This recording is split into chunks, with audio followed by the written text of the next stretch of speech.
Iniciando aqui, então, a última parte do nosso mini treinamento de hoje, que é o estudo da vida espiritual. E que nós vamos escutar aqui, então, o preletor Romeu Bornelli. O que significam céus abertos? O que significam visões de Deus? Qual é o conteúdo dessas duas frases? É claro que Ezequiel teve uma visão literal. Por isso eu disse para os irmãos que nós não estamos fazendo exegese desses versículos, né? Interpretação desse versículo, não. Nós estamos buscando nessas frases que abrem esse livro sugestões de princípios espirituais que aí sim, eles são claramente expostos no Novo Testamento. Isso nós vamos ver.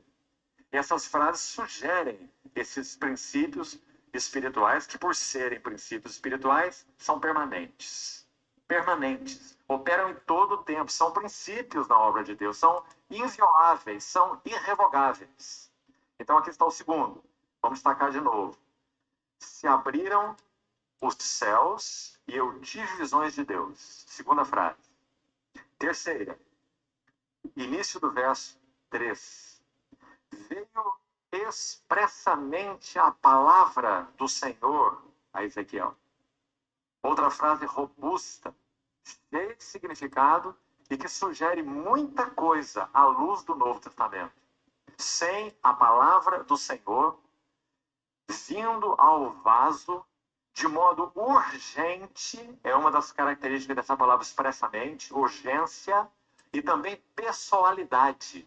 A palavra veio a Ezequiel de modo urgente, por isso levou a experimentar o que ele experimentou, e nós vamos citar alguma coisa, e ela veio a Ezequiel de modo pessoal.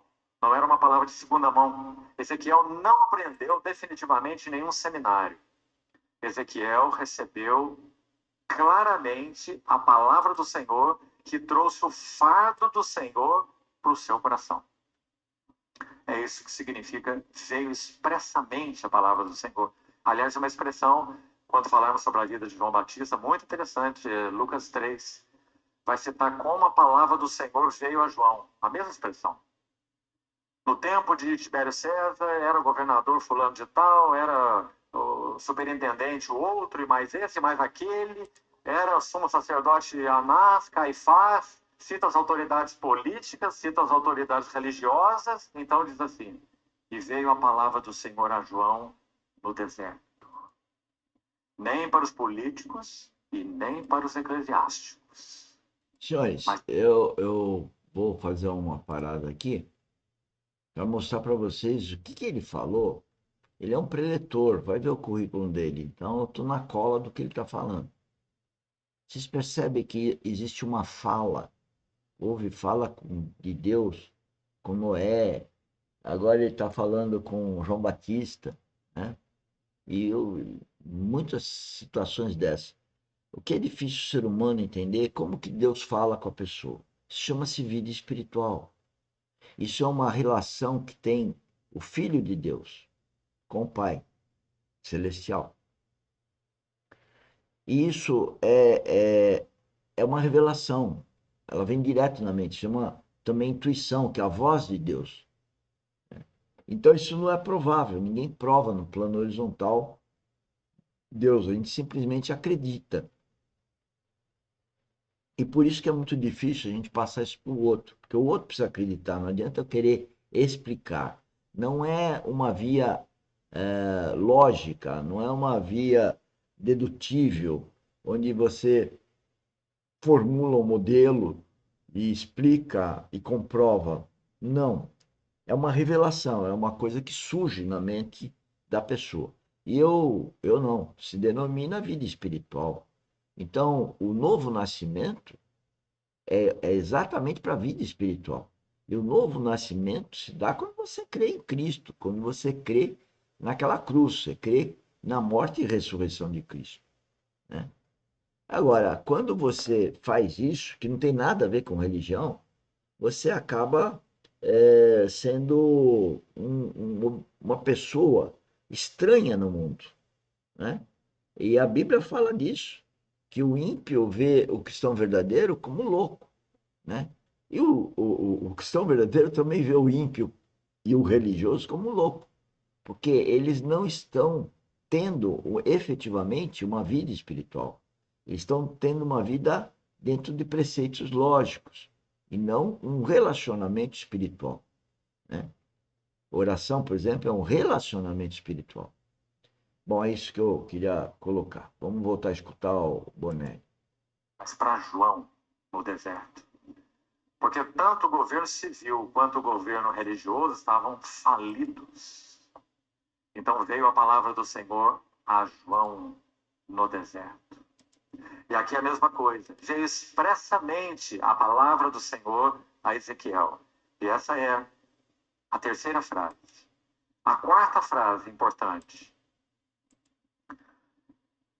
A Ezequiel, essa é a frase, a Ezequiel, filho de Buzi, o sacerdote.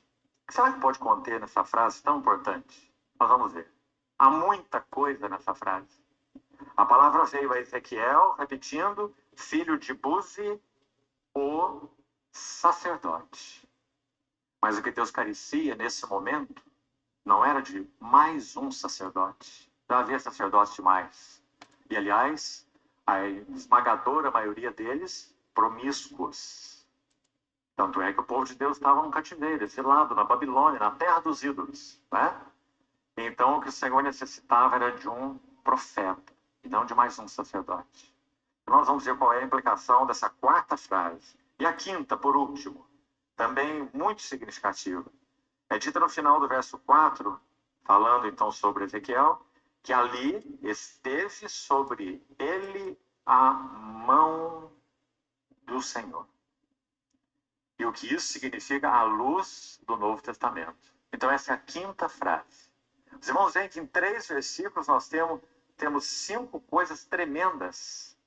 Vamos avaliar então a primeira delas e buscar à luz do Novo Testamento o que essa frase sugere. Estando eu no meio dos exilados. Meus irmãos, o povo de Israel foi levado cativo para a Babilônia em 3 levas de cativos. Assim como retornou da Babilônia depois de 70 anos, em 3 levas de cativos. A primeira leva com Zorobabel e Josué, vocês se lembram?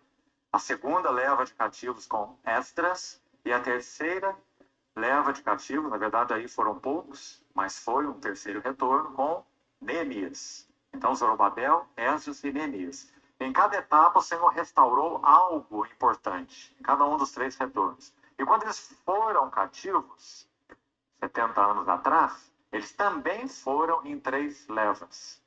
Uma primeira com um determinado rei, Jeoaquim, depois o seu filho, chamado Joaquim, e por último, Zedequias, foi aquele que teve os olhos vazados, amarrado com cadeias e levado para a Babilônia.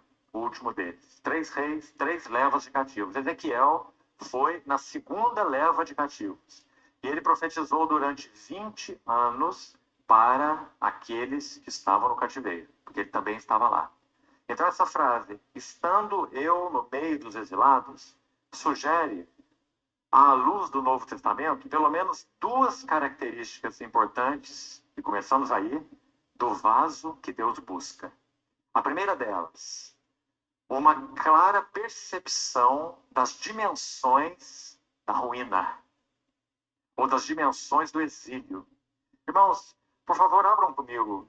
É necessário que nós abramos nossas Bíblias, por favor, no livro de Neemias. Vamos usar essa passagem como ilustração desse princípio que estamos buscando elucidar para nossa ajuda. Neemias capítulo 2. Abra, por favor, sua Bíblia aí.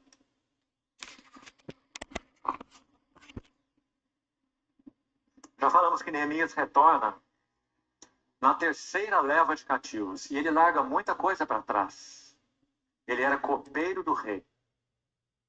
Bom, senhores, estou com problema aí na minha câmera e que congelou. E estou encerrando então esses 10 minutos finais do nosso mini treinamento na parte de estudo espiritual. E qual que é a estratégia nossa?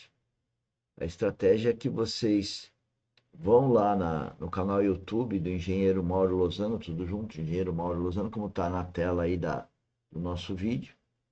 E lá vocês procurem a playlist sobre esse curso, né, que é o 16º, de aula 16, e lá você tem esse 10 minutos de estudo da vida espiritual. E que você possa ouvir todo o 10 minutos. Aqui nós estamos só falando como eu falo, um flash, né, sobre esse estudo.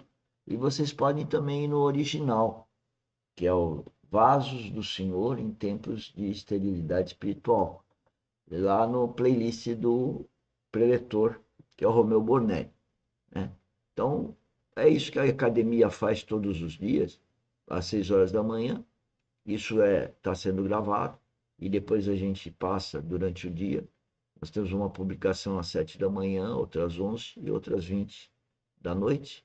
E queremos que você venha participar, compartilhar esse projeto conosco e pregar o Evangelho de Cristo. Isso não é religião.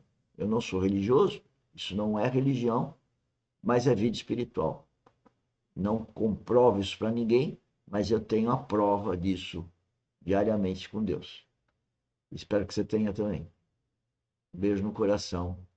Um bom dia. Muito obrigado.